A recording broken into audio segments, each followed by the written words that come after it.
Сәлем достар. Бүгін үй жағдайында шаурма пісіреміз. Ресторан, кафелерде сататын шаурмадан еш айырмашылығы жоқ, тез және оңай дайындалады.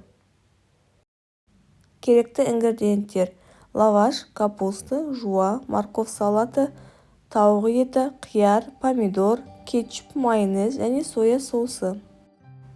Тауық етін маринадтап аламыз. Ол үшін 2 ас қасық соя соусын, дәміне қарай тұз, бұрышын саламыз.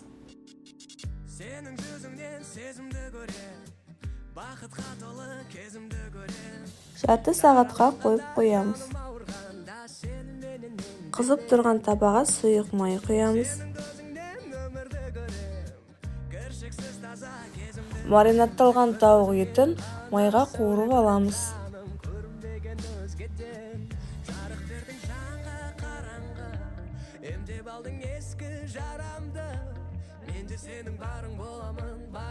Тауық етін орташа отта қуырамыз.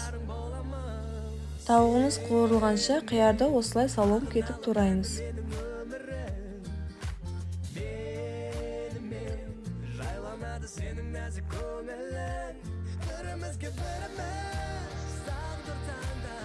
Помидорды да осылай ұсақтап турап шығамыз.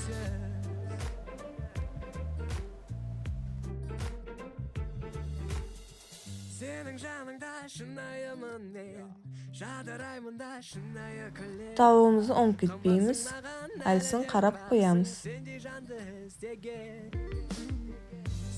Тауық золотисті корочка болғанға дейін қуырылу керек. Капустаны барынша ұсақтап тураймыз.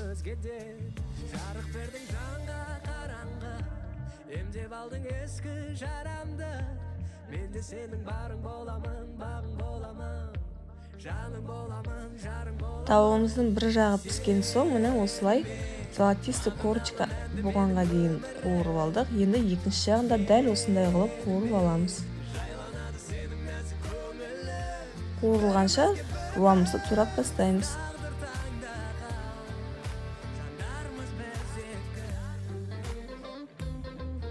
Біздің ингредиенттеріміз дайын. Көкөністерді осылай алдын ала дайындап алған дұрыс. Тауығымыз суыған соң, осылай видеодағыдай етіп тураймыз. Өте ұсақ та емес, өте қалың да емес.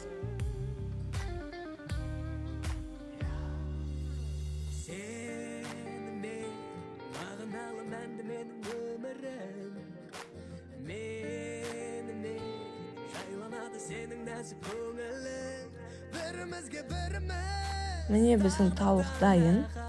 Обязательно маринадтап алыңыздар, сонда сіздің шаурмаңыз дәмдірек болады. Соусын дайындаймыз. Кетчуп пен майонезді араластырамыз.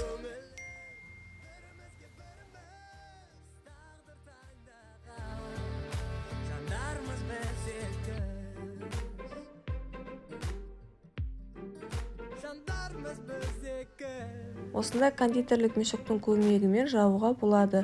Сізде мешок болмаса, ішіне етпес, қасықпен де жағай беруге болады.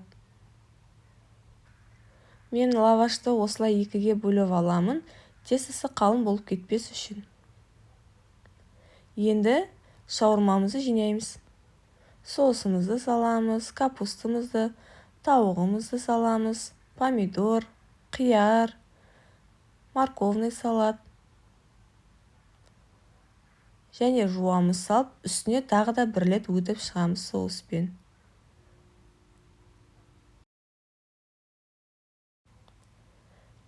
Шаурмамызды дәл видеода көрсетілгендей етіп жинаймыз.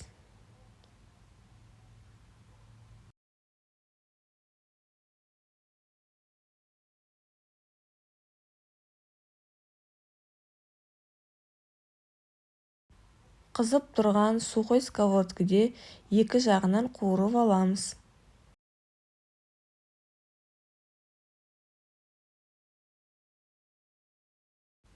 Арнайы грилицаларыңыз болмаған жағдайда, осындай үстіне ауыр зат қойып, сонда біздің донеріміз қытырлақ болып шығады.